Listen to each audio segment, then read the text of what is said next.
Gabriel read the Quran to Muhammad, peace and blessings be upon him, in 7 different ways. And the Prophet, peace be upon him, wished the Quran would be understood in various times by all of the Arab tribes. And if he read the Quran 7 different ways, that's telling you there's more than one way to skin a cat. And our Islamic scholars have failed us, and I'm telling the truth. Okay? They don't understand the Quran like they think they do. They don't understand the hadiths like they think they do, because they don't understand the Bible. And the Bible came before the Quran. And we are supposed to pay attention to the scriptures. This is what the prophet Isa did. He paid attention to the prophecies, as well as all the other prophets. And the Muslims have been found guilty of not studying the Bible. Now, I want to talk briefly about Bilal ibn Rabah. He was the voice of certainty. Bilal ibn Rabah. This man has 3 B's in his name.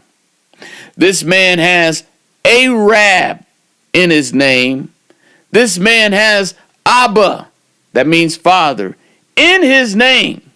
Now, Bilal is a picture of Al-Mahdi. He's a picture of the Father. He's a picture of the God of the Bible. And there's so many ways I can prove this to you.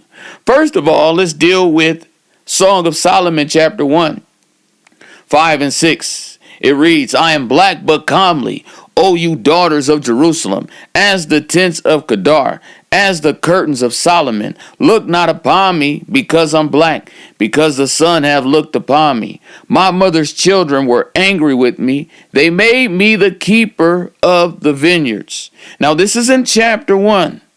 The owner of the Islamic vineyard is a black man.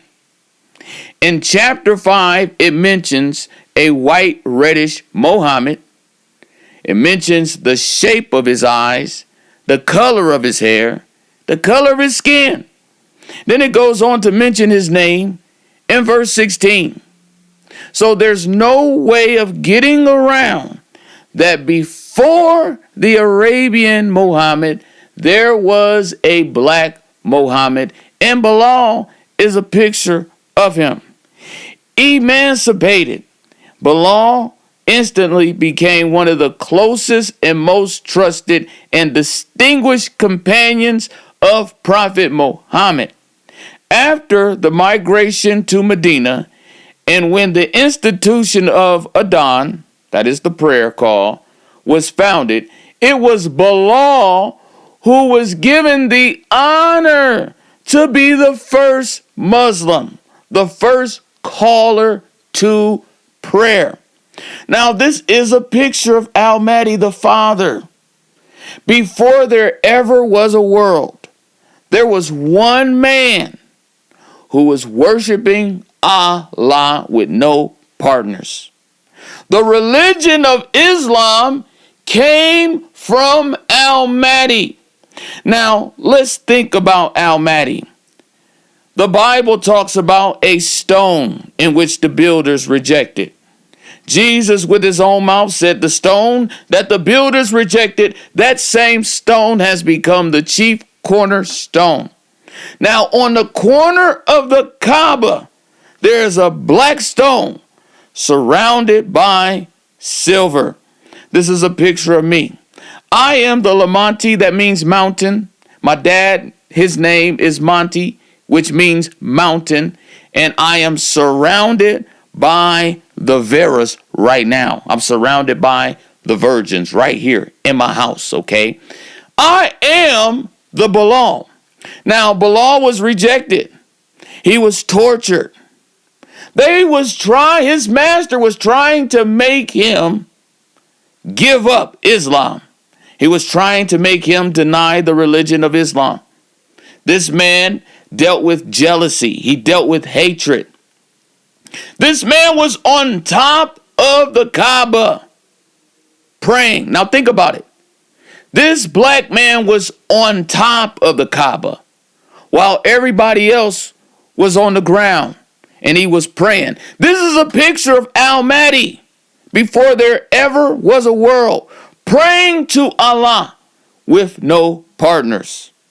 This man is a picture of that white stone that came down from heaven and became black because of the sins of the people. Now, if you heard my testimony, many of you probably haven't, but when I came to earth, I stepped in my mother's womb.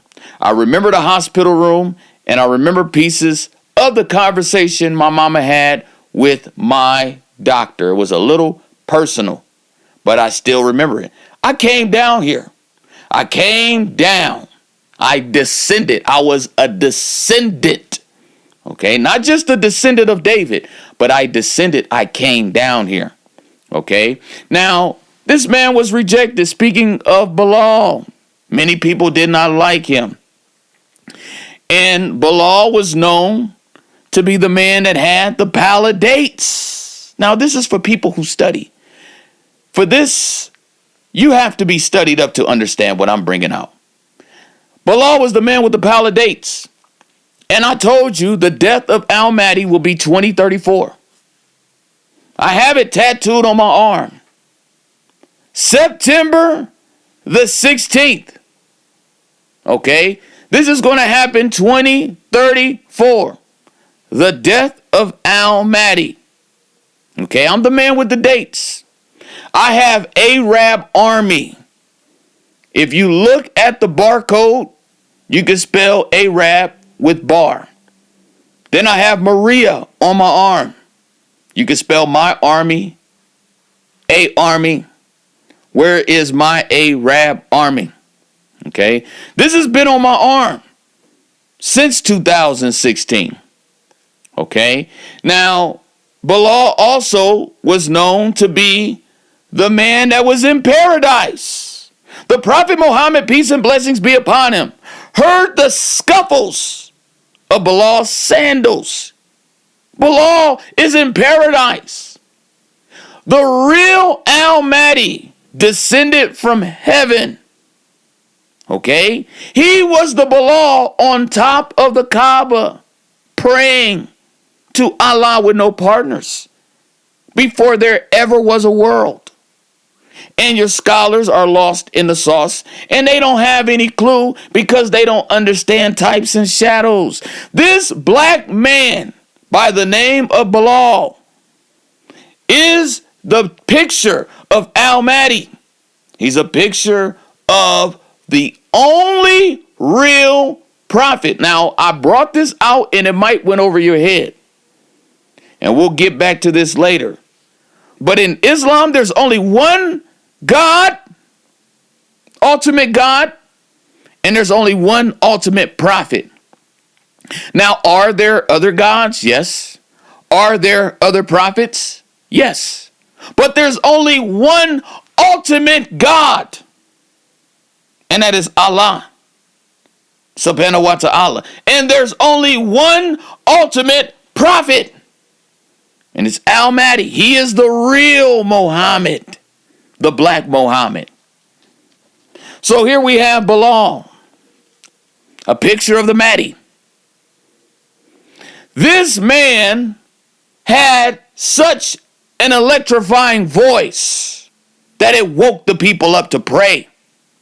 Okay? The religion of Islam started off with that electrifying voice like Malcolm X, and it will end with that same voice. The problem we have with the Arabians right now is that they're trying to keep something that does not belong to them. Mahdi is here. He is supposed to be your ruler right now. And this is why you're being stung by a swarm of killer bees. See, bees. 3 bees in Abin Rabba. Okay, his name. You got 3 bees in Bilal, Abin Rabba. So here we have the nation of Ishmael right now being stung by a swarm of killer bees. Right now we have 42,000 Palestinians that's documented, killed. Okay? They're being stung by a swarm of killer bees right now for ignoring their black Mahdi. Okay? Nobody else will tell you that. Okay? But right here in the house of David, we have the truth. Because the house of David is home of Al-Mahdi. We have the knowledge. The Bible says the knowledge of the Lord is going to cover the earth like the waters cover the sea. And let me tell you something. We are on to something in the house of David. So this man was known for the Palidates. This man was known for being in paradise. This man was known for praying on top of the Kaaba. This is a picture of Al-Mahdi. And Allah is my God. He's my God. Okay? He is my God. Now, in the nation of Israel, we have sayings such as the God of Abraham, the God of Isaac, the God of Jacob. I thought he was everybody's God. No. You were getting to know their God through them. And it's the same way right here in Islam. Allah is my God. And you are getting to know Allah through me. This is why the voice, Al-Mahdi, spoke through the prophet Isa. And he said, I am the way, the truth, and the life. Now, was Jesus the way? No. It was the voice. It was the Father speaking through the prophet Isa. He said, I am the way, the truth, and the life. Allah is my God and my God only. I am the real Muhammad. I am the Father. I am the God of the Bible. The God of the Bible and the God of the Quran is two different gods. The God of the Bible is Lord of planet Earth. The God of the Quran is Lord over all the worlds. And Al-Mahdi is in charge of the earth.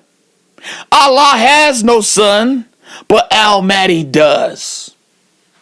All of the prophets are his sons, such as Moses is my son, such as Daniel is my son, such as the prophet Isa is my son, such as your prophet Muhammad, he's my son. That's why in the Quran it says, you are not the father to any of your men. You're not Al-Mahdi, Muhammad. You're a servant. Your job is to keep my people from Christianity. This religion does not belong to you. It's going to the ruler of the Arabs in the future. The man Allah lengthened the day for, so that he could clean this earth. I am the cleanup man. Okay? Now this is the judgment. This is the judgment on the Christian church, because y'all been over exalting my son. Y'all been exalting Jesus above that which he is worthy. And so now the Father is here, who deserves all of the glory that you put upon the prophet Isa. It's coming back to me. This is the judgment, the way I'm talking, because you made a God out of the prophet Isa. And it was my voice speaking through the prophet Isa the whole time. When he said anything that was of the truth, it was my voice speaking through him. Al-Mahdi. And this is the judgment. Many people don't know what this is. They think this is just some young black man being arrogant. No, this is the judgment. This is what you get for putting a son above the Father. Allah has no sons. My God has no sons. And he told you, if you keep saying that, he said that the heavens would quake and the mountains would fall. And I am here. I am Lamonti. I am the mountain. And I am here to do judgment. Allah is using me to judge this whole earth. Every last one of you will be judged by me. Everyone who touches me in sincerity will be forgiven. And it will be known on that day. Okay, this is my planet. This is my earth. Going on, we have Balaam, who is a picture of Mahdi. Now, I know some of y'all might be wondering, how does he know all of this? It's by revelation. All the stuff I'm bringing out is not necessarily in your hadiths, but it agrees with your hadiths. It agrees with the Quran. The Quran is not complete. It's not. It's not complete until the lawman comes. The real Bilal. The real Bilal is the man with the Bible. The real Bilal knows the Bible. I know the Bible. I'm the God of the Bible. I am the chief prophet of Allah.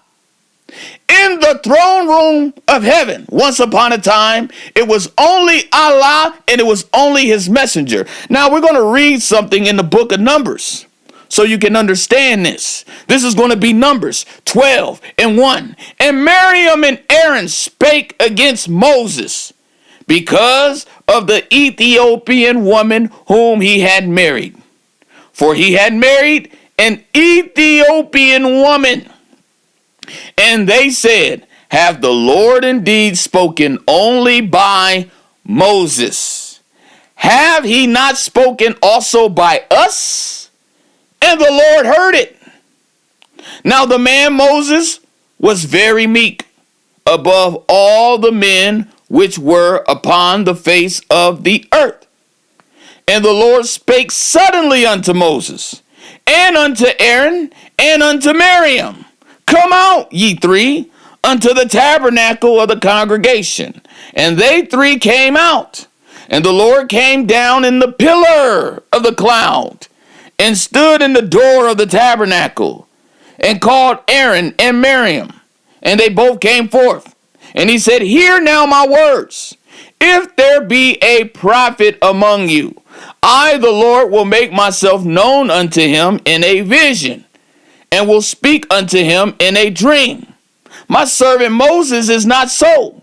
Who is, look, y'all, faithful in all my house.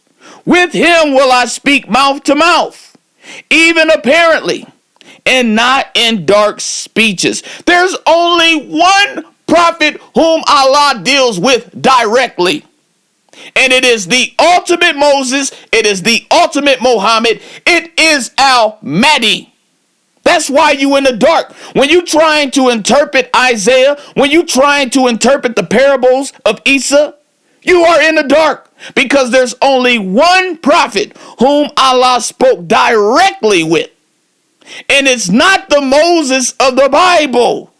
It is the Moses of heaven. It is the Mahdi. It is the Father. It is the Alpha and Omega of the prophets. It is the root and the offspring of David. It is the father of the prophet Isa. And that's where you guys fail. You fail to realize that there's only one God, ultimately. And that is Allah. And I worship him with no partners. There's no deity worthy of worship. I'm a deity. You a deity. We are all deities. But there's no deity worthy of worship but Allah. And there's only one uno. Do you know what uno means? Do you understand uno? There's only one prophet who is the ultimate prophet, who is the ultimate Moses. Now, am I saying there's no other prophets? No. Am I saying there's no other gods? No. There are other gods and there are other prophets, but there's only one God, ultimately. And he is Allah, subhanahu wa ta'ala. And there's only one prophet, ultimately. And it is Mahdi, and I am here. Now, this is also seen in the story when God made Moses a god. Here we have, in a monotheistic religion, God makes a god out of a man. Then he makes a prophet and tells Moses, this is your mouth. He's your prophet. You are his God. You are a God to Pharaoh. Moses was a God to the nation of Israel. That's exactly who he was. He was a picture of Mahdi, because in the throne room of heaven, there's only one messenger. There's only one prophet. Now, let's deal with some confusion we have in these Israelite camps. Now, these Israelite camps fail to interpret the Bible, and they really think that they are supposed to use some false chart and gather all the tribes of Israel. They fail to interpret Isaiah 49:6. It's telling you, is it a light thing that you should raise up the tribes of Israel? This man in Isaiah 49:6 is going to beget the 12 tribes of Israel from his loins. That's what that's going into. It's going back to Genesis 49:10, where it says, the scepter shall not depart from Judah, nor a lawgiver from between his feet, until Shiloh come, and unto him shall the gathering of the people be. So this man, by his loins, is going to give life to the tribes of Israel. The tribes of Israel is going to be done all over again, fresh, coming from one man's loins. Coming from one man. Remember, God told Moses, he said, look, let me kill them all, and I will make of you a great nation. That's exactly what God is doing with Mahdi. So you Israelite camps are lost. God is finna make the tribes of Israel all over again with one man. One man is going to do this. That's why God said, I will raise up for you a prophet. This man is going to be born. That's why God said, I will lengthen the day, and I will raise up a man whom I would use to clean up this earth. Paraphrasing. This man is going to be a human being on earth. And it's the same thing with the tribes of Israel. The tribes of Israel is going to be done all over again, coming from one man's loins. And I'm that man. Okay, now let's get that in Isaiah 49:6. Now you need to write this down, especially if you are in these Israelite camps.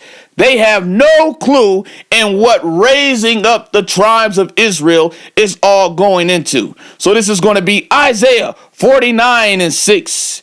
And he said, let's start off at 5.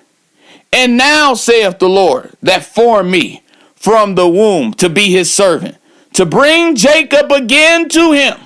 Though Israel be not gathered, yet shall I be glorious in the eyes of the Lord, and my God shall be my strength. So Israel is not going to be gathered. Israel is finna come from a womb, okay? It's finna come from some women's wombs. Verse 6, and he said, it is a light thing that thou shouldest be my servant, to raise up the tribes of Jacob. So God is going to use one man to restart the tribes of Israel all over again, just like what he did with the first Jacob. He's doing it with the second Jacob. He's doing it with Mahdi. See, Mahdi is going into the dye. You see dye, D-I, on his name? That's going into the ink.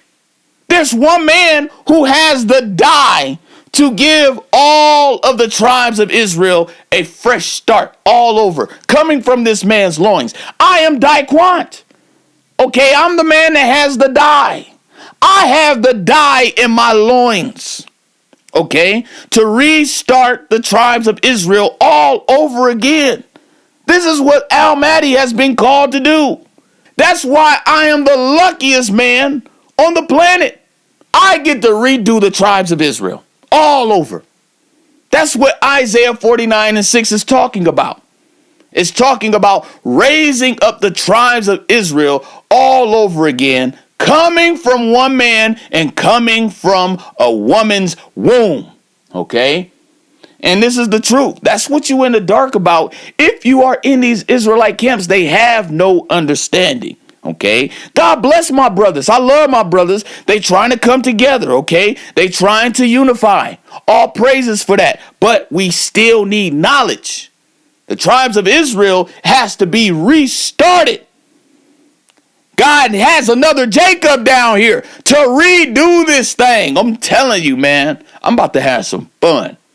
I'm about to have some fun. Man, it is a blessed thing to be me. And I'm not rubbing it in your face, but I'm giving God all of the glory. And I'm humble with it. And I'm excited with it, okay? So let's do a recap on what we've been talking about. Here we have Bilal.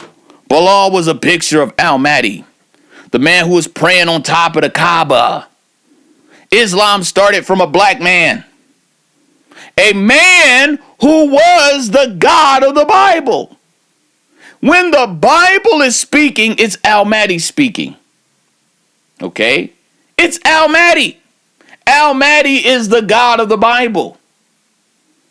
Mahdi had to strip himself of the deity. You see, I can go into Paul's letters and I can pick up Goliath's sword. It is written, David went and he picked up Goliath's sword.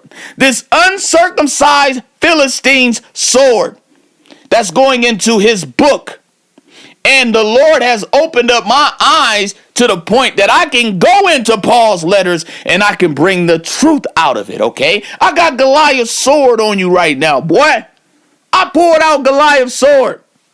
All those scriptures that's going towards Jesus is going towards Mahdi. Mahdi was in heaven this whole time, and he stripped himself from being a deity. He came down here to be a man. He's being rejected right now. He's being refused right now. He is suffering all manner of evil.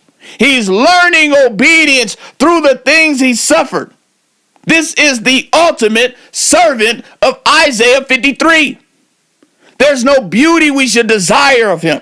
Who has believed our report? Everybody has believed Jesus' report. Who have believed our report? Nobody has believed our report yet. Nobody has believed the report of Isaiah 53 yet here in the house of David. Okay?